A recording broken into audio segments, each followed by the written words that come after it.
Bonjour, hello, salamu, jambo, namaste. If you don't know me, my name is Patrick England, and it is my pleasure to welcome everybody to the global debriefing session after this very action-packed week that we all had together. I hope that our batteries are all charged, and our heads are filled with new ideas, and I hope our stomachs are all filled with this delicious Malagasy food. I think that for me anyway, I'm probably going to have to take the cargo spot on the plane on my way back to Geneva because I won't be able to fit in my seat anymore. Apart from all the learning that we saw in the field and how FAA implemented their program, did anybody here learn a new Malagasy word that they'd like to share? And apart from learning about the Malagasy program, you know, we're also here to learn from one another as we have dinner and drinks together. Has anybody learned about a new country that they didn't know about before that they'd like to share?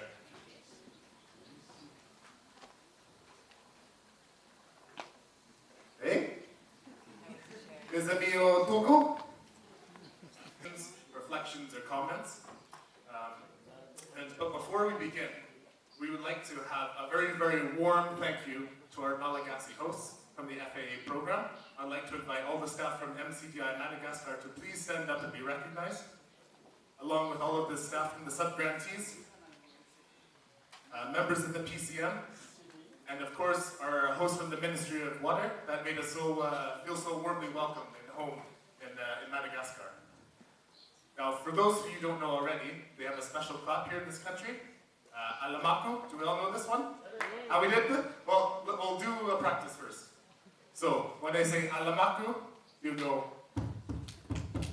okay?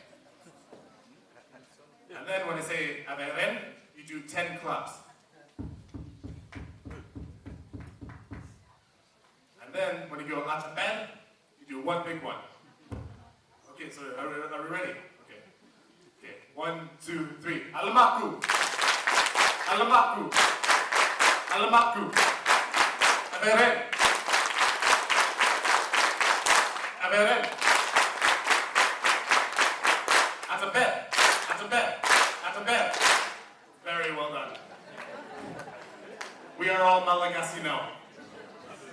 So, ladies and gentlemen, I'd like to hand it over to Asu Dermis, who will be facilitating the presentations today. Thank you very much. Thank you, Patrick. So, we start the presentations with the first two groups, Group 1 and 2, who have visited Ambotolampi in Burkina Karach region. And they've seen the work of the NGO Miarin Soa. And I understand that our presenter is Jonathan from Nigeria EA. From Group 1 and 2, and as Asu mentioned, we visited Vakankaratra North, as is of the country, and we actually saw the work of Miarotswa, the sub-grantee, and this presentation is a summary of what we found in the field and some feedback that we have for both the FAA, the sub-grantee, and the EA. So here, I think I would like to describe what happened over the last 2 days as a marriage. It was a quick marriage between us from other country program and the people of the area where Mia Retsua is working. And it is our hope that we'll have this long relationship afterwards. So we are not breaking the marriage, we're just going to transfer from a marriage to a long relationship. So, we had these remarkable things that we saw or heard while we were in the field. The first one is the institutional triggering. For us, this is very systematic and it is very strategic. We think this is one bullet that the FAA program in Madagascar is using to trigger very, very well. We were opportune to observe one in a commune called Bororado, and we had the opportunity of seeing the way it is done and the kind of action that comes out of afterwards from it. We also saw the second bullet which is the U approach. It is actually an entirety of several tools, several strategic things that are done to quickly reach scale and do it also very effectively. Of understanding we got, and we felt it is very easy to comprehend, and when you understand it, it is easy to also use. Apart from just talking CLTS and ODF, we enjoyed the scene. The houses, for many of us, it was a bit novel to see upstairs in rural area. So you enter a community and you have 12 roofs, and every one of them is an upstairs. So like, wow, these people are rich, you know, because for us to see an upstairs in a rural community, it's something that is not easily seen. And we also observe too that in these houses, the quality of the latrines are very good. They tend to use very quality material, and the understanding is there that when these latrines are full, they are going to easily and quickly do another one. So we kind of were surprised by this, and the effort that the community is also putting into just modern latrines, but into protecting their wells. And I suppose this is something that for many of us, we can learn and take back. That wells don't need to be open, they can also be built and protected. For myself, and for probably some of us in the group, we were seeing that for the first time. We have a very competent and dynamic host in the EA, but also in the sub-grantee. The energy in that group is contagious. If you see them and you see the way they walk, you just love them, and you can't resist joining them, singing, clapping, and just participating with them. The community consultants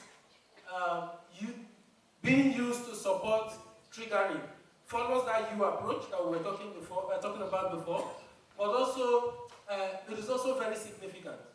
And the sub-grantee, they have a way of using that. They have a way of ensuring that quality is maintained, and those who are not very strong gradually phase out, while those who are strong as community consultants progress on the ladder. And this one is the 6th one, so permit us to add it. On the first day, the lunch was very good, but better still was the place where we had the lunch. So if you didn't want to eat while we were there on the plateau, you just want to watch and have a kind of perspective of what the area in which this sub-grantee is working. It is very large. So while standing on the plateau there, the sub-grantee was able to show us how vast the area is, and how further apart some of these communities are. So we'd like to show you maybe 1 or 2 pictures to explain what I'm trying to say. So you can see the quality of the latrine, where the woman is standing by her latrine. She was very proud. She was proud to show us a latrine, and the smile on her face tells the whole story. And then this community, they've moved beyond just talking about ODF, so looking at other domains of hygiene. And there, behind the house, you can see diapers washed and dried in the sun. So this is no longer ODF. This is now pure hygiene, moving to total sanitation. And for us, it shows the amount of knowledge in these villages. We had a few recommendations, though, for the FAA and probably by extension to the sub-grantee. We think that they can support a wider dissemination of the understanding of the ODF protocol. What is the official ODF protocol? How is the national government and the structure doing the verification and certification of communities?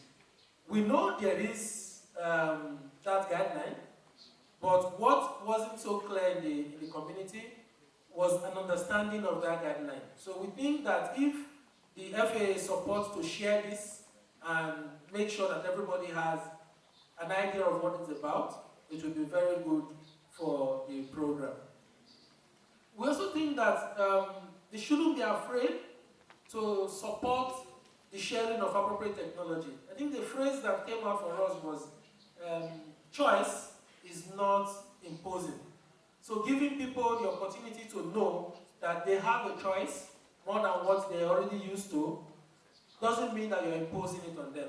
So having that opportunity of showing the community people varieties of sanitation facilities, the cost, and how it can be used. The situation of women and children can be improved. We are not saying it's not there. We actually saw women actively participating, and the first photograph we showed you showed that they were there. But we think that in the course of the facilitation, in the course of the triggering, there were opportunities where the women could have come in more, and we think the sub-grantee can utilize those opportunities. We also think that in the institutional triggering session, the leaders of the commune can be pulled in a little bit more, can be made to commit more if they have to sign something. Like those of us that were in the institutional triggering this morning, at the very high level of institutional triggering, we saw that in the end, the ministry officials were made to sign a kind of an agreement between them and the people. So we think that if the leaders of the commune is also given the opportunity to sign the agreement they made during the institutional triggering, will be very helpful. And probably also to lift the map that is drawn onto a paper for documentation purpose, so that you can always refer back to this map should you have another interaction with the community. And the promotion of safe drinking water. We think that this, if it is part of the process of either triggering or follow-up, will be very helpful. These communities they are quite small, and they understand what they are talking about. So this is again describing, showing you what I just described. The triggering at the commune level, that is the mayor, and there is the follow-up Madonna at a latrine.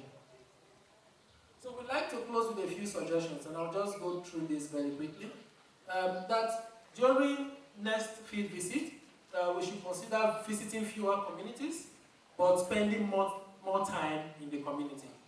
So do less, but do more, in a sense.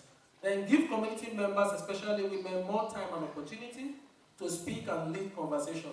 So let us, those of us in the field, purposely design time to interact with the women. And if a soft copy of the guideline can be emailed beforehand, it would be good. Most of us, when we were debriefing yesterday, we were honest with ourselves that many of us never read the booklet you gave. We went straight into the field and we started, when we miss something, we go look at the booklet again. So presentation by visiting sub-grantees should be done both before and after the field visit. In the end yesterday, we felt most of the things that they told us, if we knew that before we went in, it would have been better for us. And then had to come up with a fifth recommendation, as overall visit experience and logistics agreement was excellent. So we were made to actually do this, to do the feedback. If it was there very broad, maybe we would not have been able to put ourselves together to make this feedback. So before I stop, I'd like to just show you some faces, some minds that are behind what is happening. People that we met in the field, like the community consultant, and also the leader of Miaretsua, and Josiah himself. We thought it is good to say thank you to these people, because what they are doing is amazing. Thank you very much. The institutional triggering. So the names of the villages, what difficult, so if you excuse me, you will just So we were advised that we just give out the 5 things that we have learned from the visit. So these are the major one, which me and my friends, we felt like sharing with you. The first thing that we appreciated was the engagement of government structure and other actors, especially when we participated in institutional triggering. We saw even the leaders and all parts of the commune was very happy, and they were very positive on what they were being participating, and most of all, at the end of the sessions, they were able to sign up a document committing themselves that they are going to make sure that the ODF in their commune is sustainable. Though they came up with challenges and they addressed on how themselves they are going to, to make sure that is being achieved. In that institutional village, we saw that every part of the community was being highly involved. For example, we saw the mayor, the local churches leaders, the natural leaders, so like everyone is part and parcel of the making the ODF sustainable. And the second thing was the program achievement, that we learned that whatever the achievement that we saw, it was because the sub-grantees and the community themselves identified the opportunities which were around their community, for example, water and the sun, even the technology which they were showing of their latrines, which were very good, was just around it, and they can be accessible around the community members. And for example, we saw the trained masons, and the people were able to use them. And the most important thing was the barter trade. Back in our country, we see like people doesn't have money, but they have other resources. For example, we found that people can use the bag of rice, they give it to mason, and the mason provide them with sun plugs that they improve their latrines. That was the best thing that we learned, and we thought we can share with you. Another thing, the approach of using the CLTs at the manageable commune, and use that village, the strategic one, to transform that idea to other community members. We saw that was good also, and it was very helpful. Another most thing that we learned was that the Caritas have never stopped during the follow-up. The follow-up for this OD to ODF is not stoppable. So once the community is ODF, it's not like someone is leaving them. It's like someone is pushing more for more improvement. That's what we were seeing, and that's why the people, when you look at them, they were highly knowledgeable, and they know what to do, and they are the ones who are committing themselves. That is very important, and that's what we learned a lot. So we would like to share some pictures with you. At the top one is the follow-up Mandona, the document which the people they committed themselves, and they wanted to know the status, and for sure, when they showed us their latrines, they were already improved, and they had the washing, and whoever didn't have the cover for their latrines, they had it already. That was good. And for the other one, we were so impressed that even the open market, they have the latrines, and they are useful, and the knowledge that the people, whatever, if they don't have soap, they can use ashes, and they are covering those ashes so that they wash their hands. Like you see, those are the pictures. That is the institutional triggering. The mayor was signing the document after agreeing themselves what they want to achieve, aligning with what the national has stated that in 2018 they want to be ODF free for Madagascar. So themselves also they signed a particular declaration form that they want to make sure that whatever the level they are, they improve more, and they are going to remove all the traditional latrines. And the hand washing facilities, we loved the innovations. These people are using the pipe, and they are using just a pen which to some of our countries were just throwing back, but then they are using that pen and they're setting and they're making the hand washing, which is very creative and it's very good. So we felt like sharing to you some of them so that you understand. Generally, we are so proud of these community members because they look like they are very excited with the knowledge, and moving forward, these people, it's not just the ODF like my friend said, it's the total sanitation and hygiene component which they are going to cover.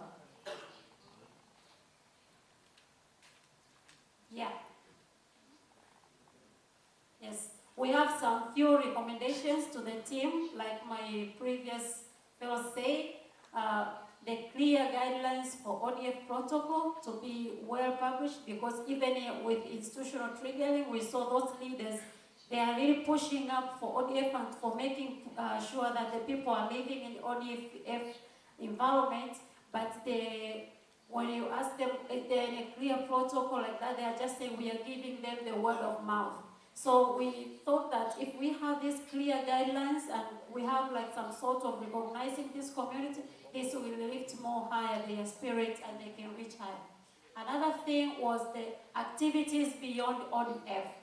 We saw the knowledge that the people are covering their latrines, they have used ashes to prevent the smell, but for those who are keeping kettles, you find flies around. So I think maybe the Caritas team could find a way to send this message back to this, that are they really able to eat shit from animals? Because still there are flies from their kettles, so they can find a way of using them. And we also came up with an idea of like sludging management, so that if they can identify some community where these ideas fit more, they can impose on them. Another thing, the technological options. Yes, these people are well knowledgeable and they are well equipped and they are willing to change their latrines to be very improved. But if these Caritas can come up with more technology, not like telling them this is what you could do, but giving them like options that you can improve your latrines and make it better, and these are the options and these are the costs, because these people, they have a lot of sand, they have bricks, they have a lot of stones, so they can do much more than what we can see now. The best practices should be documented and shared already. This is the recommendation that we came with to GSF, that this could be always be kept on, because I wouldn't learn anything if I was not here. Thanks.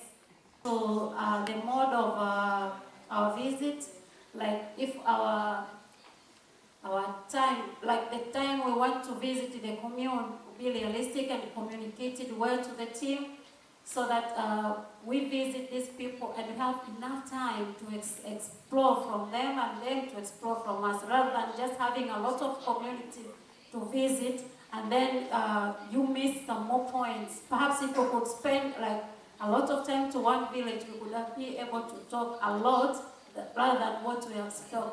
So the logistic also decisions should not be made by visitors. Sometimes the visitors to be asked like, we'll do this, we won't do this, sometimes we don't know anything. So the organizers needs to be clear, like we are going to do 1, 2, 3, and this could be the ways that could be more perfect. Thank you.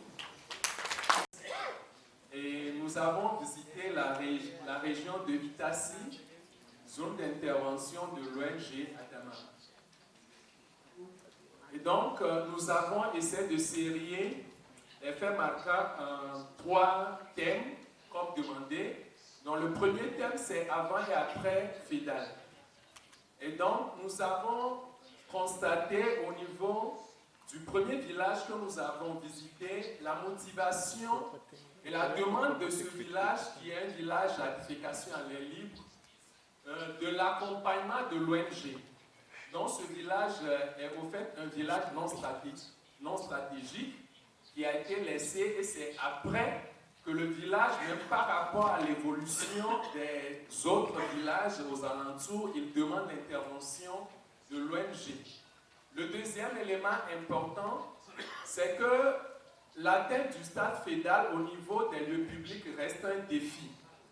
En ce sens que tous ceux qui passent au niveau de ces lieux, là où nous avons visité, c'est un autogare, ce n'est pas évident que tous ceux qui passent au niveau de cet autogare sont déclenchés. Et donc, ça reste toujours un défi. L'élément encore que nous avons noté, c'est que les approches de déclenchement institutionnel et le choix des villages stratégiques ont démontré leur efficacité au niveau des autres villages d'Al. Donc, le fait que certains villages ont été choisis de façon stratégique a eu des effets sur d'autres villages qui ne sont pas stratégiques. Et donc, nous voyons ici les images du premier village à défécation qui continue la défécation à l'air libre.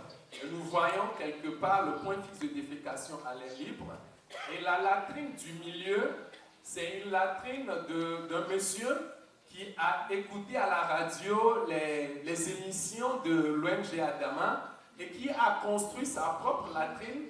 Mais nous voyons que cette latrine n'est pas fly-proof.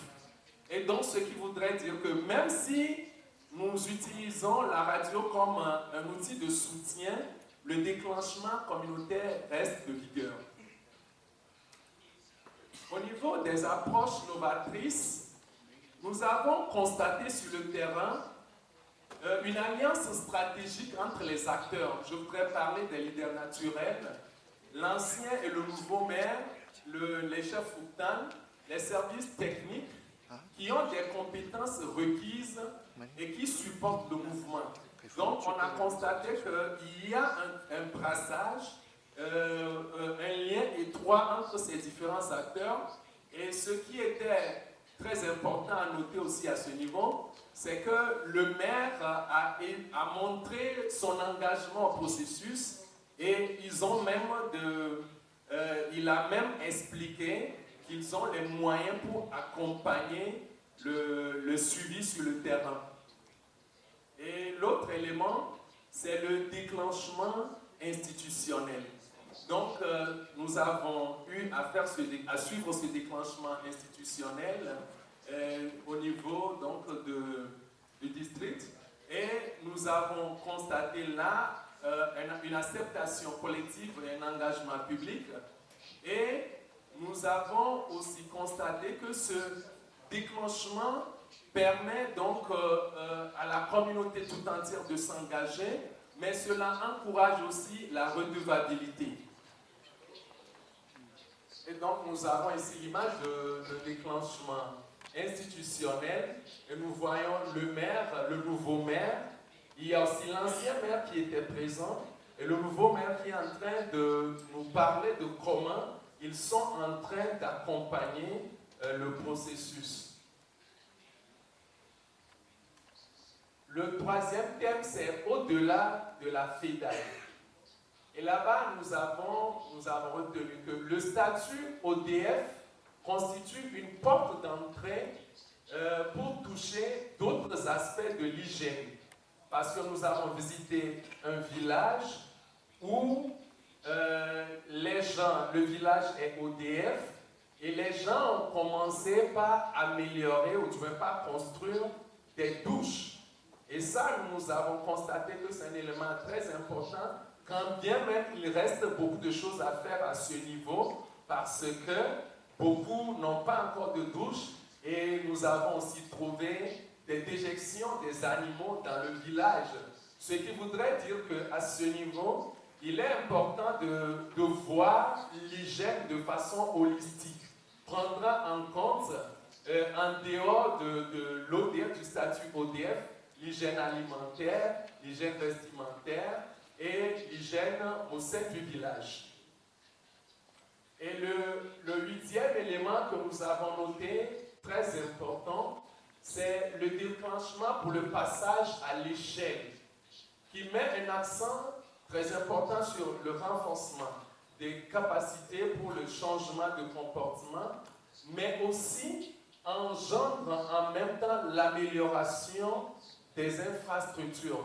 Donc, avec ce déclenchement, les gens s'engagent à améliorer l'existant, ce qu'ils ont déjà. Et donc, nous voyons ici l'image de l'engagement après le déclenchement pour le passage à l'échelle, la communauté qui s'engage à améliorer davantage les latrines existantes. Et l'autre image, nous voyons un technicien local qui est en train d'améliorer, de cimenter donc l'intérieur d'une latrine. Et à côté, nous voyons un enfant qui est en train de démontrer le lavage de mains. Et la manière dont l'enfant s'est vraiment lavé les mains a montré que le processus, le changement de comportement est visible. Donc, les recommandations que nous avons se résument à 3 niveaux. La première recommandation à GSF, c'est de soutenir davantage la gestion des connaissances par la documentation et la dissémination. Ça se fait, mais nous pensons qu'il faut le continuer. Et nous pensons aussi qu'il est important de soutenir l'apprentissage entre les pays, donc permettre des voyages entre les pays pour l'amélioration des connaissances. Et soutenir la revue de l'approche ATPC dans les différents pays. Donc, il est important qu'au niveau de chaque pays, qu'on essaie de faire une revue pour voir là où nous en sommes et comment évoluer, comment réorienter les choses. Et la deuxième recommandation, c'est pour le GLE. Nous avons pensé qu'il est important de fournir les informations sur le compendium et autres documents avant la rencontre. We have a couple of observations. First, there was high knowledge and behavior change. The way we interacted with the community members was so for us it was interesting and quite informing. It shows depth in terms of what they have gained. Next. And we could establish this. Yeah, we could establish this. This was the commune with the mayor. The lady in red in the middle is a chief and a natural leader.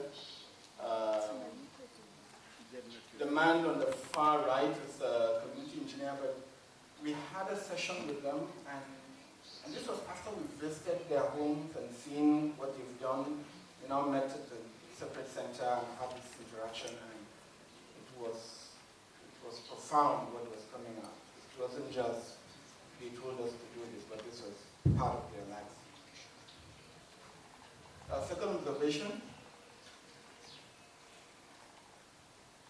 there was very good women participation. Naturally, it was clear from all ages. We met, naturally, there's old women, young ladies who were probably in their late teens, actively participating. For some of us, we're too patriarchal, and so men dominate everything.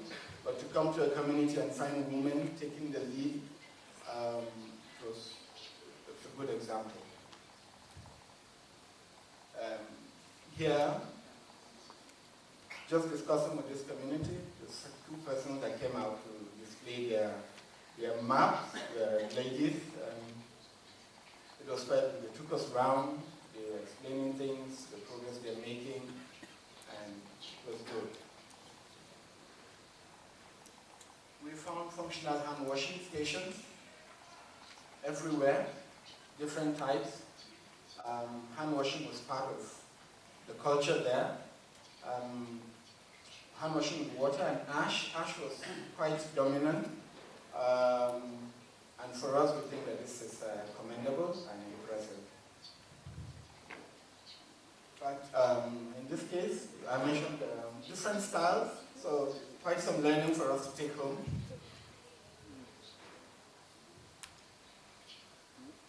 This has been mentioned. We saw a very good example of low-cost latrines. I mean, a lot of you are in the sector. You talk about sanitation. The first thing is, will you build it for me? I don't have money. You know, but we saw great things, washable slabs, you know, all the debate about GMP standards, I mean, they are meeting in there, you know.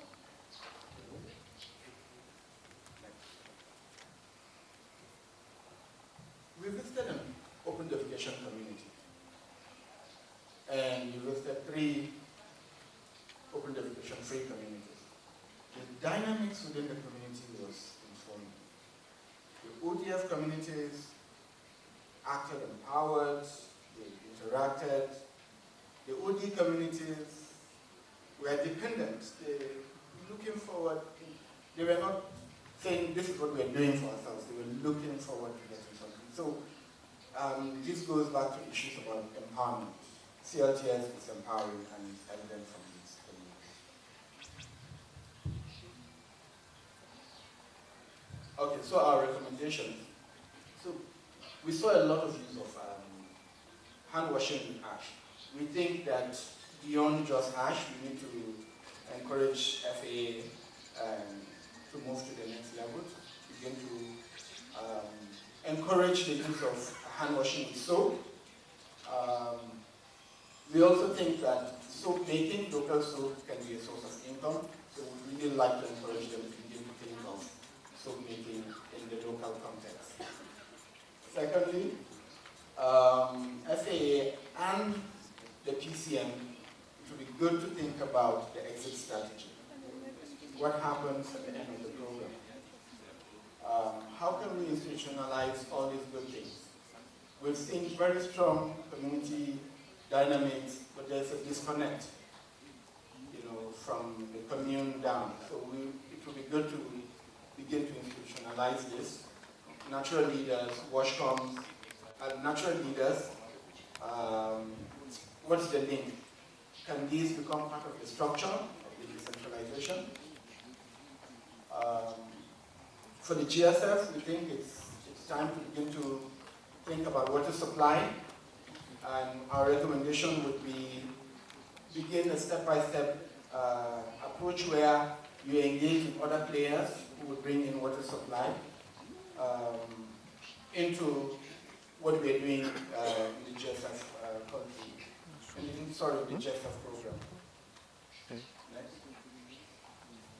Now, for us, what are we taking away? From the different countries in this group, we had quite a few things.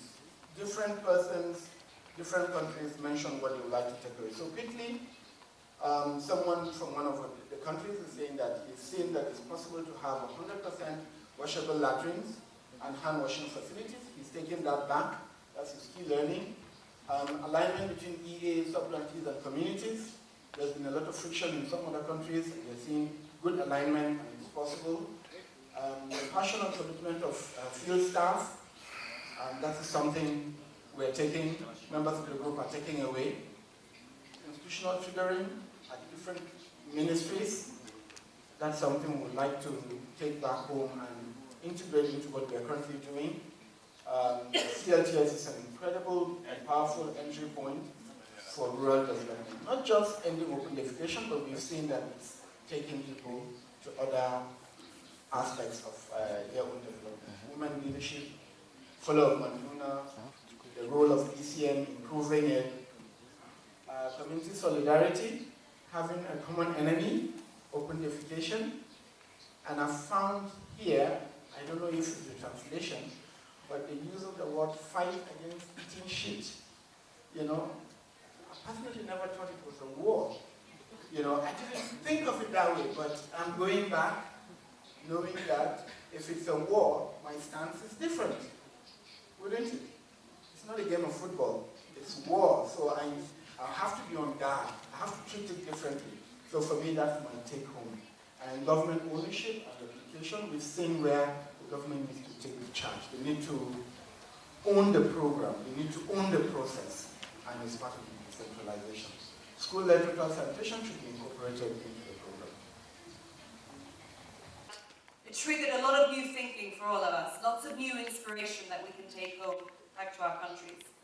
And I think it also triggered a lot of things for the Malagasis. There are also lots of things that you can now work on and take further. So now we'll have some questions and answers.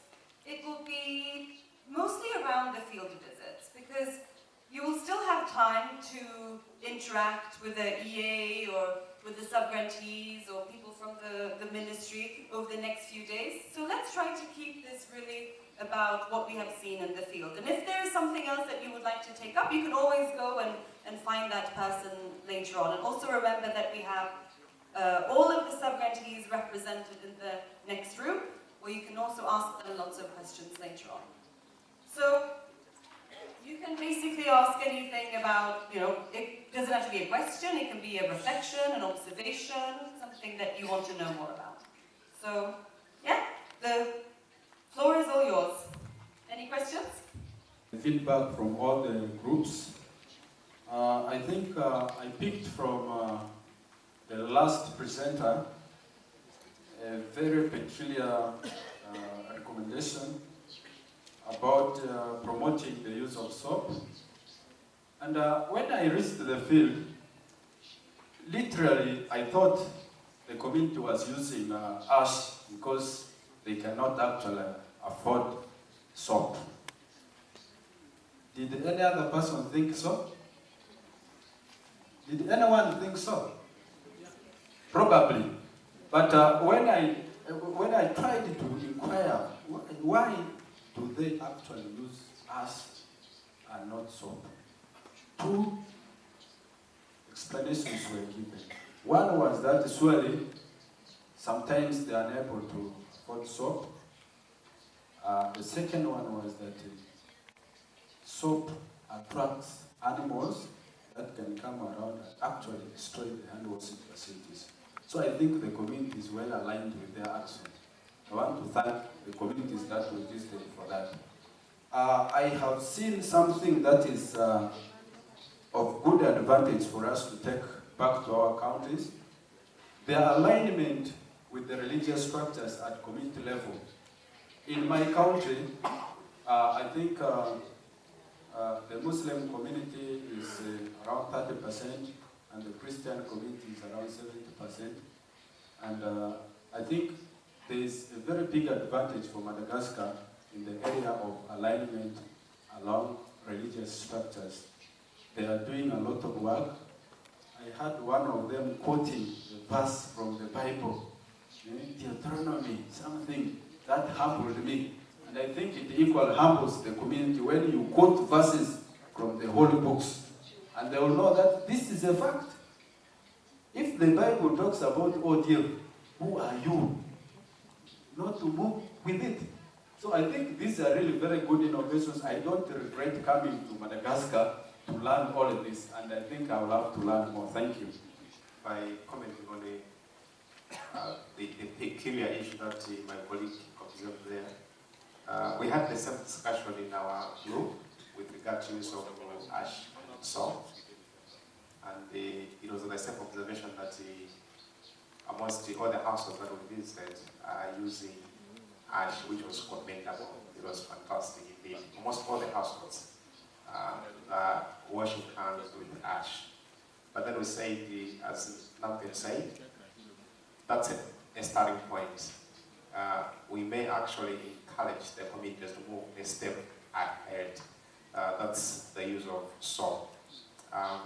Why we are encouraging the use of soap? We say as a family, we are all contributing towards the global goals. If you actually look at the WASH post-2015 agenda, it's an SDG. It's very clear that we have to promote use of what? Soap. We're not saying the FFA should suddenly tell or advise the community to change now, but I'm saying it's a process. It's a process because each country will be measured by that indicator to say the percentage of households that are actually washing hands using soap, not ash. That's my comment that I wanted to make on that. My person, or rather what I want to appreciate is the institutional triggering. At the end of the institutional triggering, chiefs or government officials are making commitments by signing what I want to learn from our colleagues is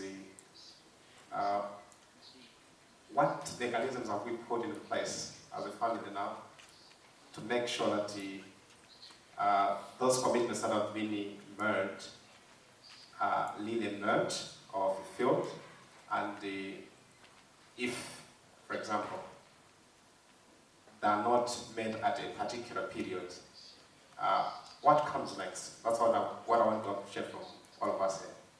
Excusez-moi, Mathilda, je n'ai pas très bien saisi sa question. Qu'est-ce qu'il voulait dire vraiment? C'est quoi, je n'ai pas très bien saisi? Perhaps you could repeat your question. Be clear to learn on the mechanisms that have been put in place with regard to making commitments and follow-ups to the same. For example, I'll give a very recent example. Today we witnessed a very good, it's something that I'm taking home, by the way, institutional triggering. If you observed, almost everyone who was in the room signed. Everyone who was in the room signed. It could be under duress, it could be they were biased. They wouldn't be alone not to sign. Now what I wanted to answer is what mechanism have we put in place that really those who have actually signed didn't live up to that? Or what resources are there for us really to support those particular people? And if, for example, if you have set a particular bill, for example, say, we want to end public education by 2019, for example, everyone says to that. Now, what happens if those commitments are not met? Du processus de déclenchement au niveau des communautés. Comme les étapes de déclenchement au niveau communautaire ne s'arrêtent pas seulement aux engagements ou à l'élaboration du plan d'action, mais ça va être suivi de follow-up. Et on a mis en place au niveau communautaire le follow-up Mandoul. Au niveau de ces personnes qui se sont engagées, il y aura aussi des follow-up Mandoul jusqu'à institutionnel. Follow-up Mandoul institutionnel jusqu'à ce qu'on ait atteint l'objectif escompté. Ça, c'est un. Le deuxième point, c'est que le déclenchement institutionnel ne s'arrête pas là. Ce n'est pas qu'on a déclenché ces gens-là qu'on est là. On les déclenche pour qu'ils soient nos alliés. Et pour les prochains déclenchements qu'on va faire, soyez rassurés que ce sont eux qui vont le faire avec nous. Et on va descendre jusqu'en bas. Et comme j'avais dit, si vous avez pu entendre quand j'étais avec les gens de ce matin, même si c'est déjà après le déclenchement, ils ont signé. Vous n'avez peut-être pas vu, mais j'ai parlé à un avec ces personnes-là. Je leur avais dit, si seulement pour un engagement, signer pour faire semblant de signer, ce n'était pas la peine. On vous veut que vous soyez notre allié. Donc ça ne s'arrête pas. La fin n'est pas à la séance de ce matin. Ce n'était que le début. Il y aura un mécanisme de follow-up après ça, et on va les engager effectivement dans tout ce que nous entreprendrons plus tard. Donc je ne sais pas si ça a répondu un peu à ta question, Mike, hein? Mais ça ne s'arrête pas là. To continue on that topic. Oui, merci. Dans cette continuité, pour dire que ce matin, avant la fin, c'était moi le maître de cérémonie, moi-même cité. J'ai tout de suite, devant encore le SG était là, tout le monde était là, j'ai dit, ok, comme les déclenchements qu'on fait dans les communautés, dans la prochaine pièce, échangez-vous durant le cocktail. Les cartes de visite, monsieur le secrétaire général et monsieur Clisoulias, en particulier, et donnez-vous rendez-vous quand est-ce qu'on met la feuille de route, le plan d'action. Ça, c'est comme ce qui se fait. Et moi, en tant que fonctionnaire dans ce département, je sais que là, il y aura respect de l'engagement.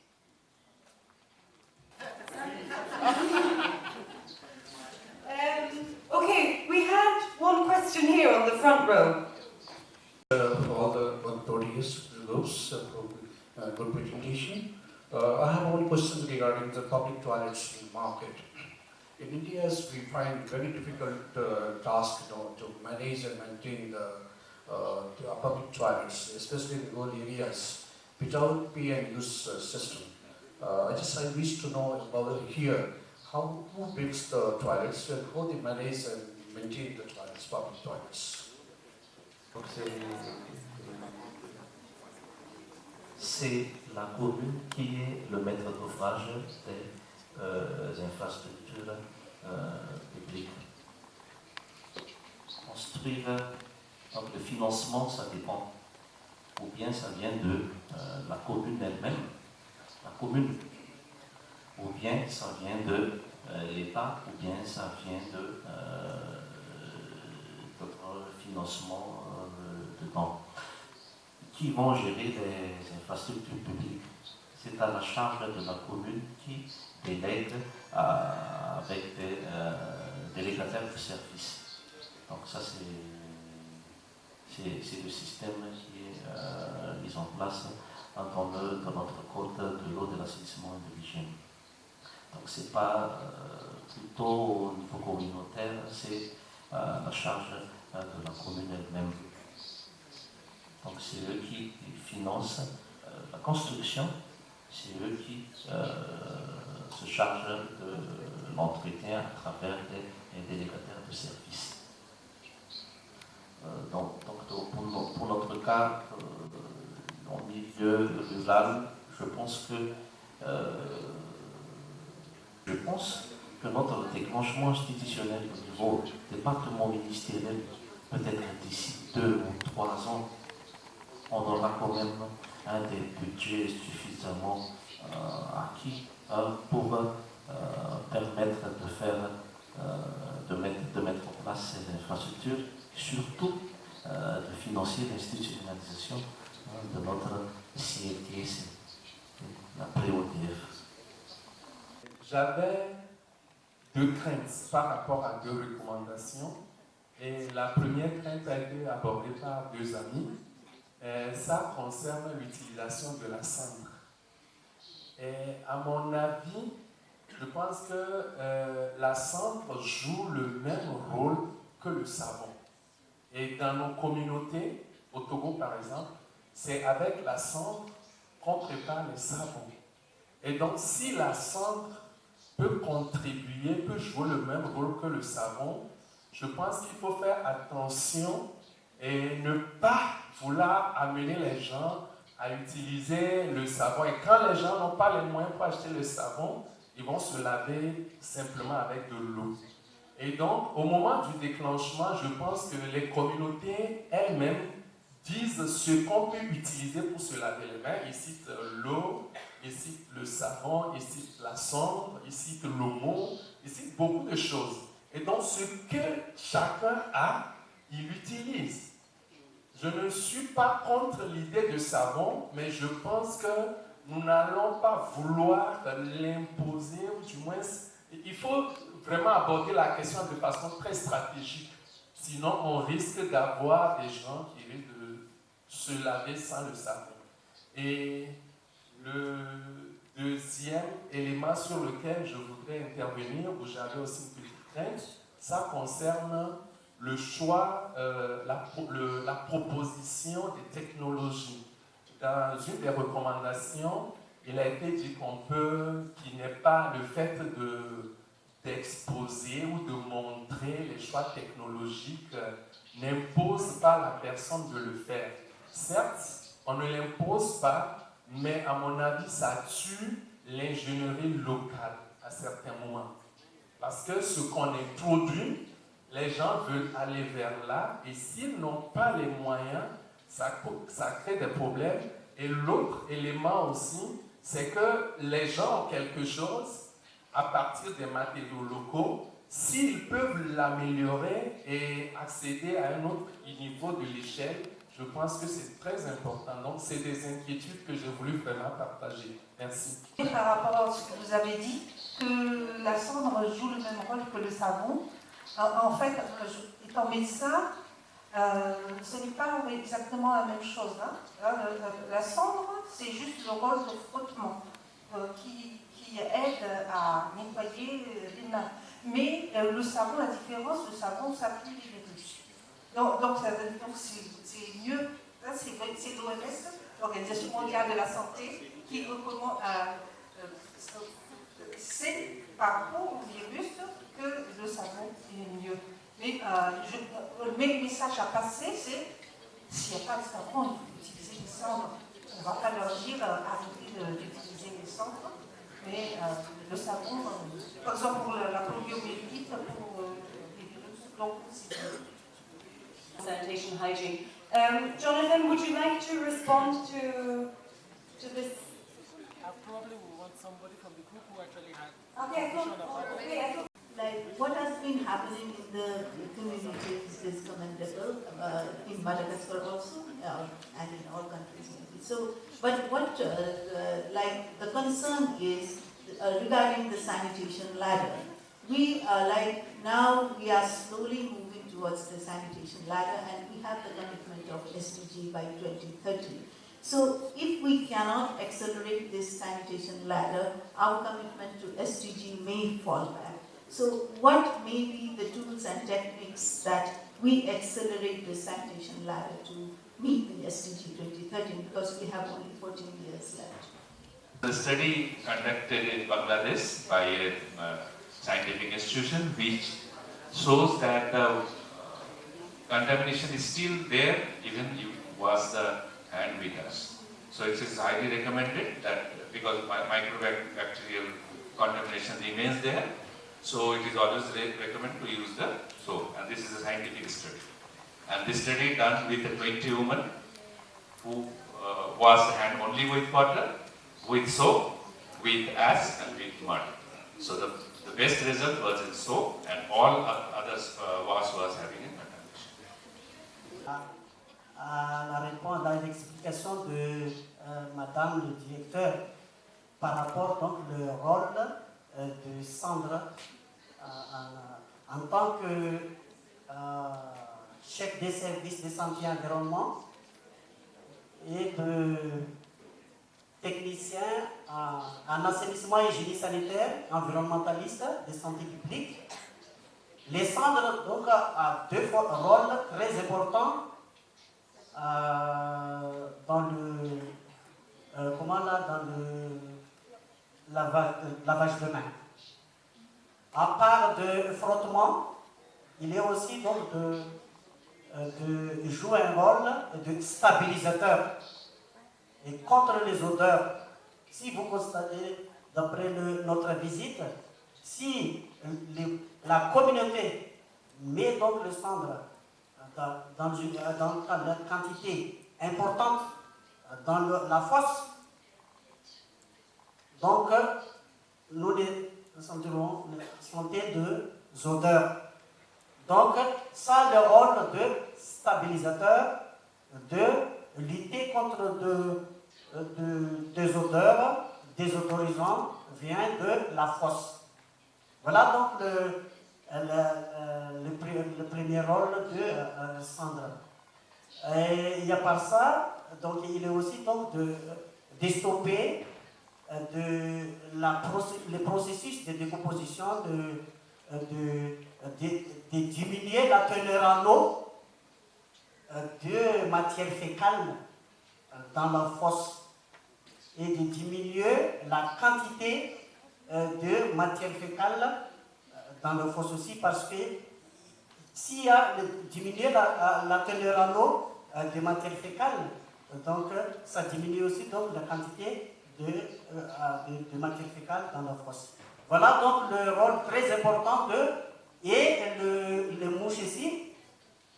Si vous mettez donc le cendre dans la matière fécale, donc le mouche s'enfuit. Voilà donc le rôle très important pour le cendre.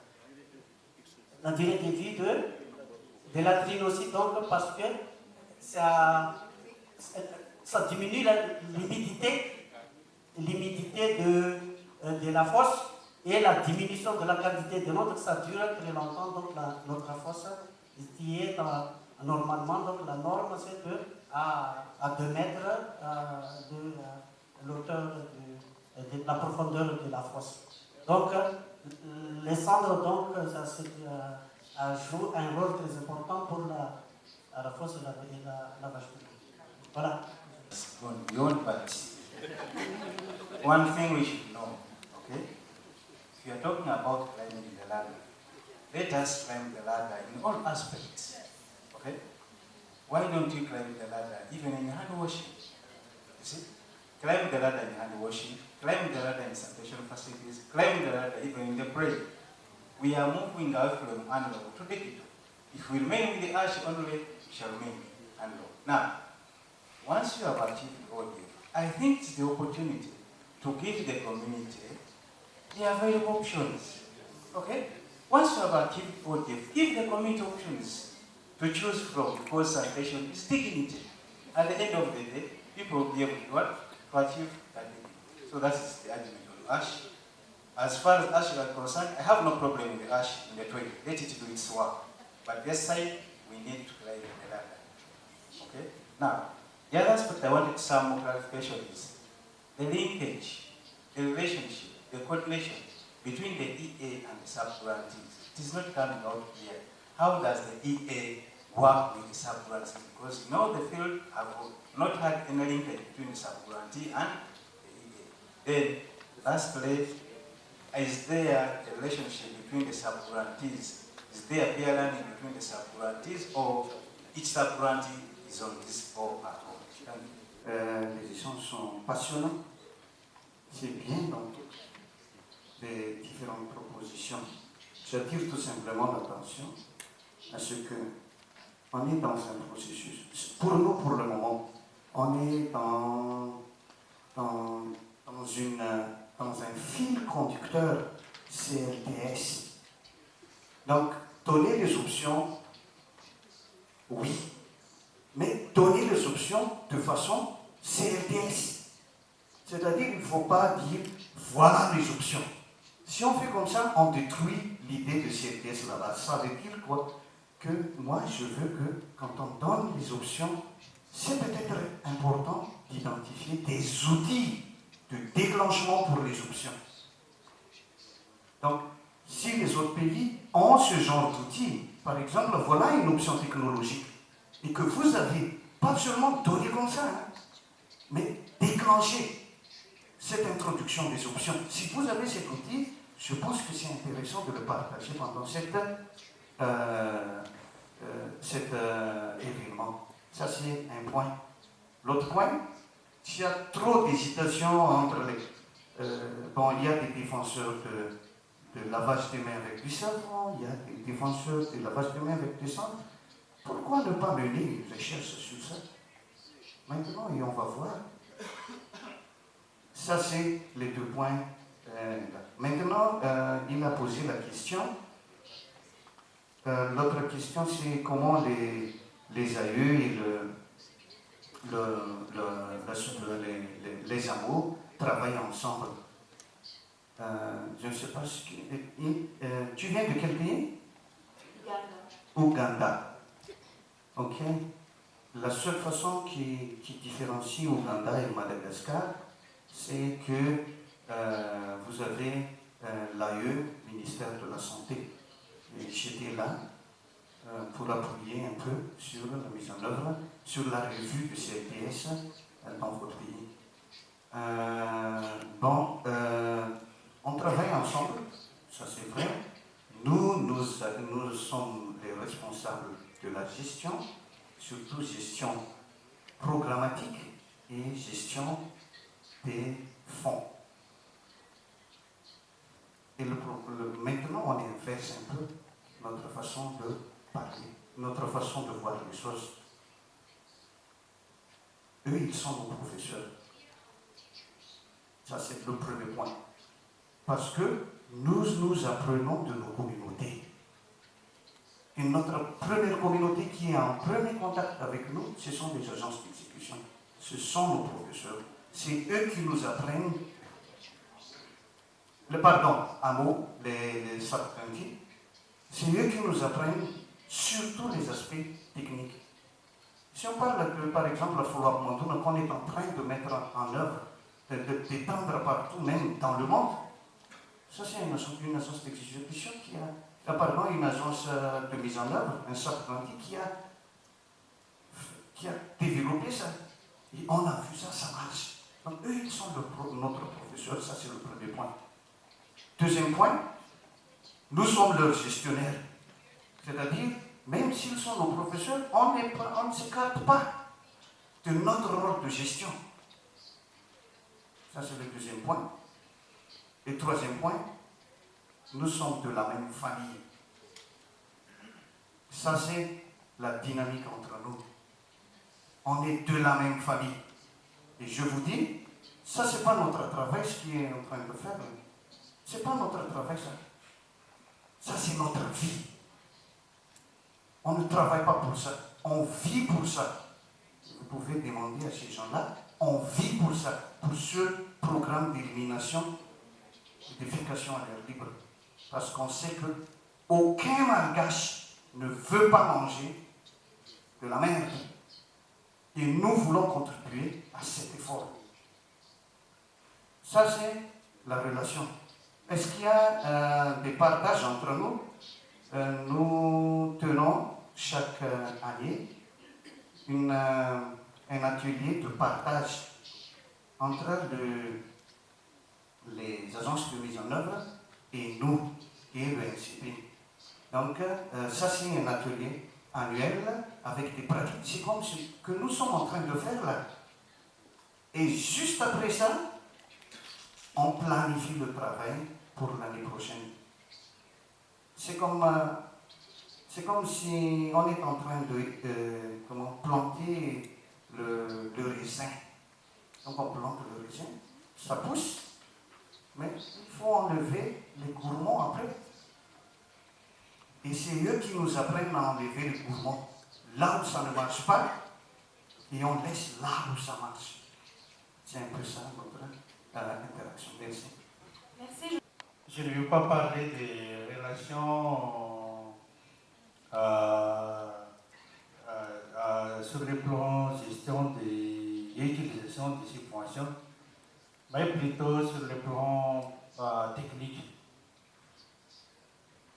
Je vais insister sur le fait qu'on est vraiment une grande famille. Il y a l'AE, l'IMCP et l'AMO. Et je dirais même qu'on est frères, quoi.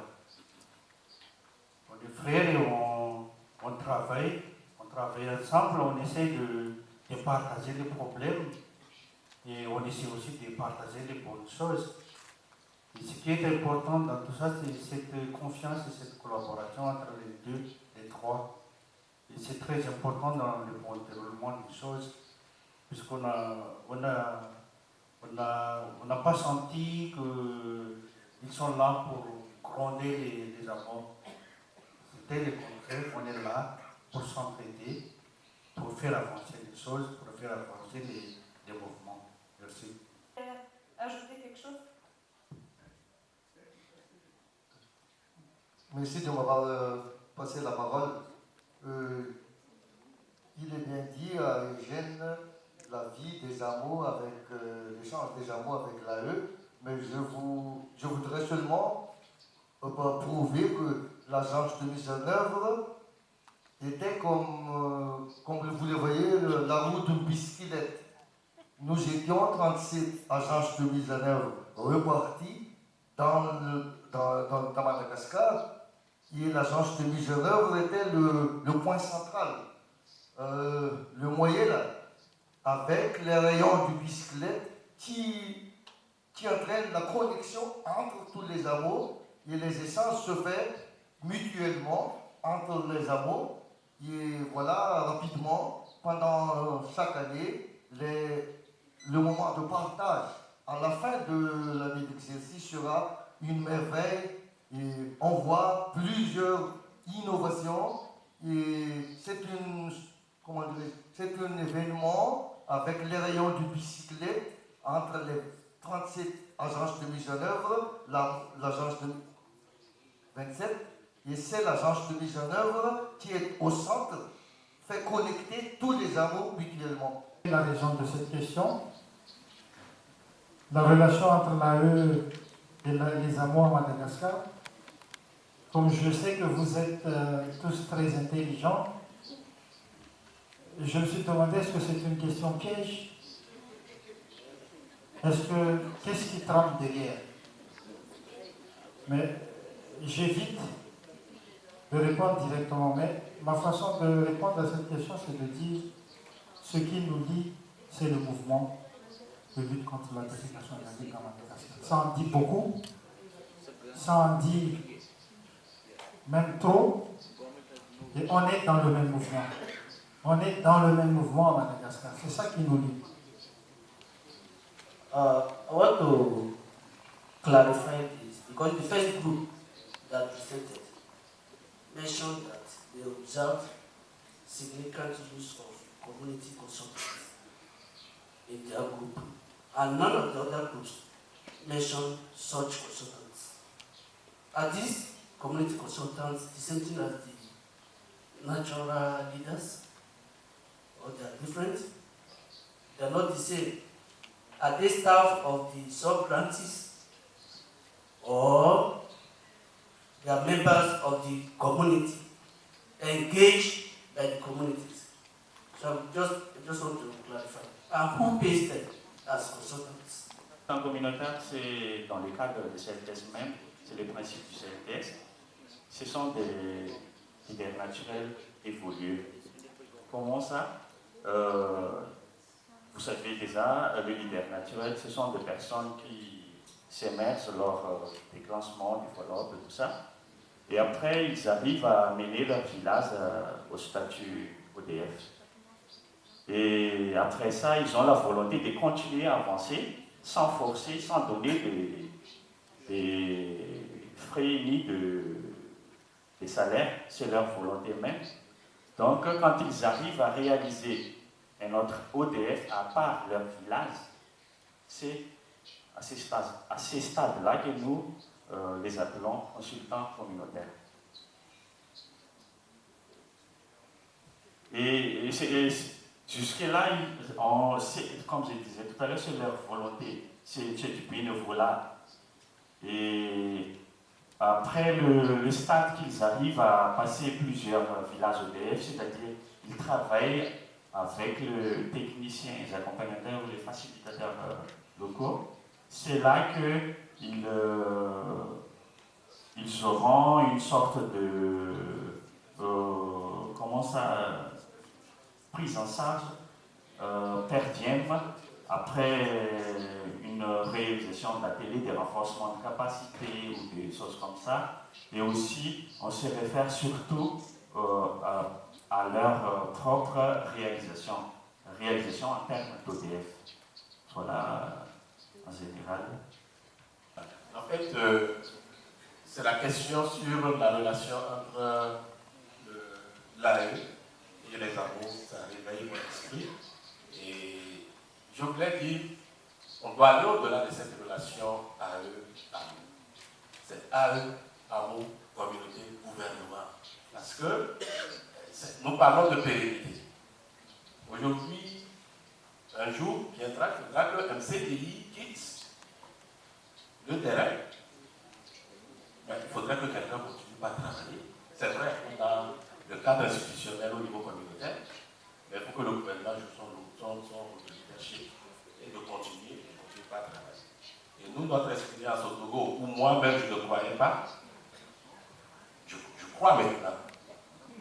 Oui, je ne croyais pas assez, mais peut-être aujourd'hui je repars plus reconforté que d'ici 2018, il faut que je quitte l'UNICEF Togo quitte et que le gouvernement prenne le lead. Et c'est pour ça que nous travaillons ensemble. Aujourd'hui, on ne peut pas savoir qui est UNICEF, qui est le ministère de la Santé. On travaille comme un petit groupe. Et dans les régions, c'est tous les directeurs des services régionaux. Devant le directeur de la planification régionale, que tous les amours viennent présenter leurs résultats, pas devant l'UNICEF. Et chaque trimestre, pour que le gouvernement puisse, à tous les niveaux, prendre son lead. Donc je pense qu'on doit voir les acteurs, le mouvement comme un mouvement de tous les acteurs et quitter le stade de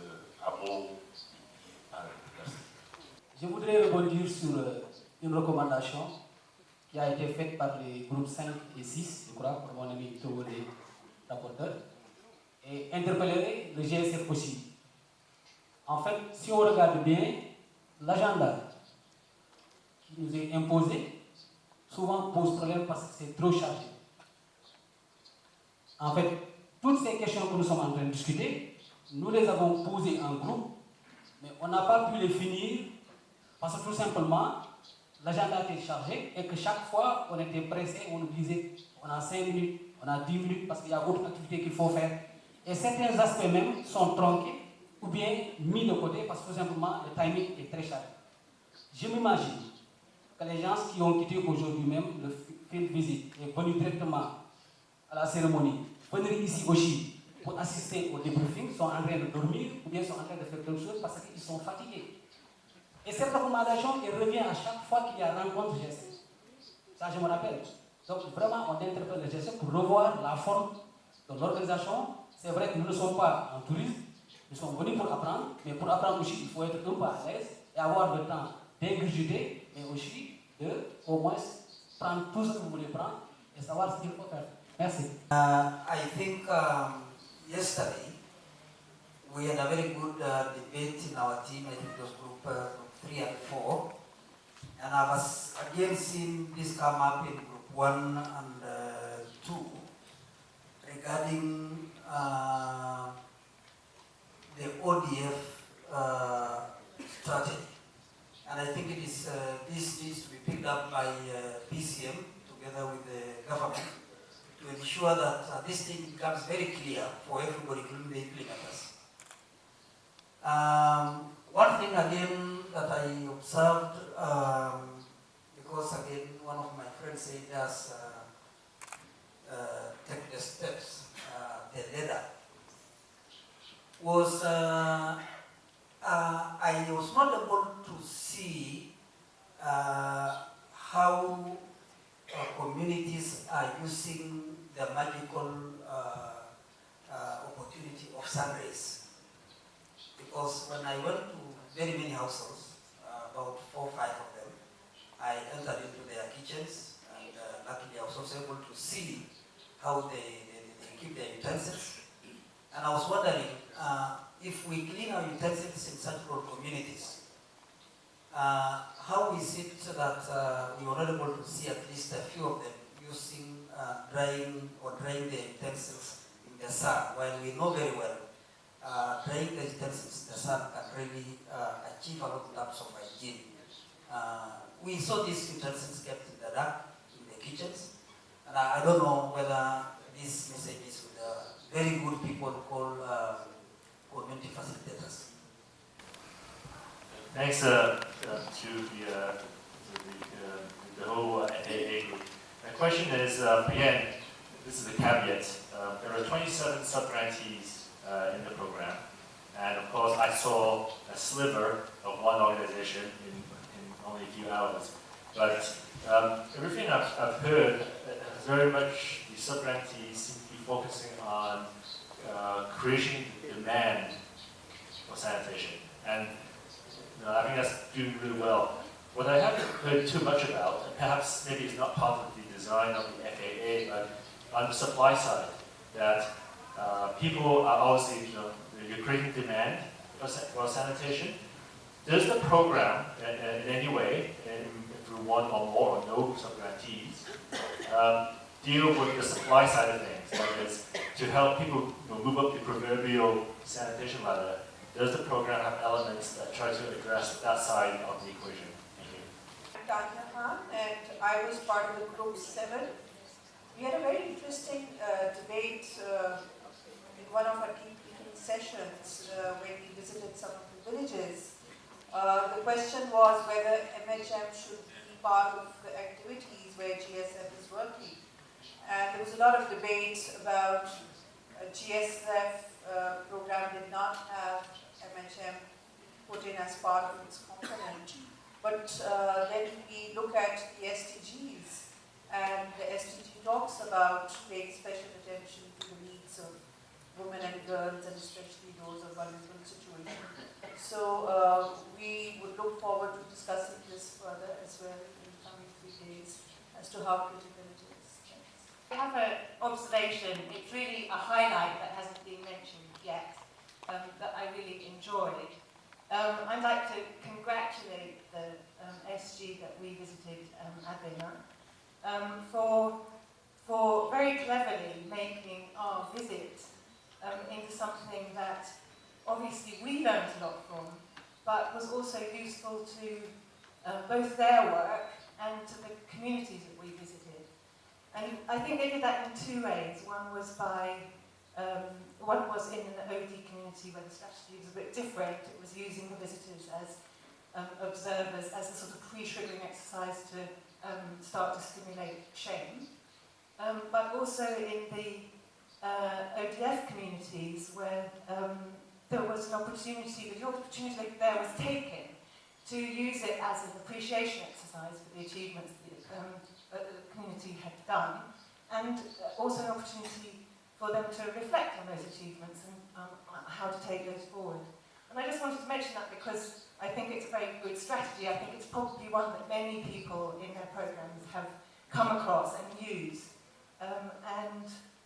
Perhaps the question is, what is different between a useful visit and a not useful visit? And the answer to that question might be something that we could all use. We all gave recommendation to FA and the EA.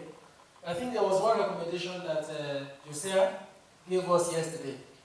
And I think it is only worthy for me to share it here, reflecting on the fact that there is a place for academic discussion when it comes to sanitation, but one place that it all should start from is the community. So he mentioned something yesterday that it would be appropriate for all of us working in sanitation to boast of 5 ODF at least before we could start giving recommendations. So I wanted to say that before we close. Ce que dit notre ami derrière, pour la gestion de l'hygiène menstruelle, c'est le 28 mai, la journée mondiale pour la gestion de l'hygiène menstruelle. Et nous ne sommes qu'au tout début ici à Madagascar. Donc le 28 mai, nous allons organiser une sorte de table ronde pour en parler. Qu'est-ce que nous allons faire à Madagascar par rapport à la gestion de l'hygiène menstruelle? Merci. Just need to hear the recommendations that have been coming out. And I just wanted to note, and I'm sure this will be coming up in the coming days, the issue of sustainability, how that reflects with what has been coming out here, and how that reflects with the overall systematic change, which is an area that RC is focusing on. I think the Council has done a great job in getting this far with its ODF. And how do we move on from there? So it's really reflecting on follow-up and working with like-minded organizations on that. And in relation to that, the issue of monitoring and evaluation, which will be a critical element not only for the Council, but for all like-minded and other stakeholders who want to reflect on the qualitative and quantitative outputs that come out from this. Ça nous aide beaucoup à maintenir les sites qui sont déjà ODF. C'est pour ça que je vous remercie.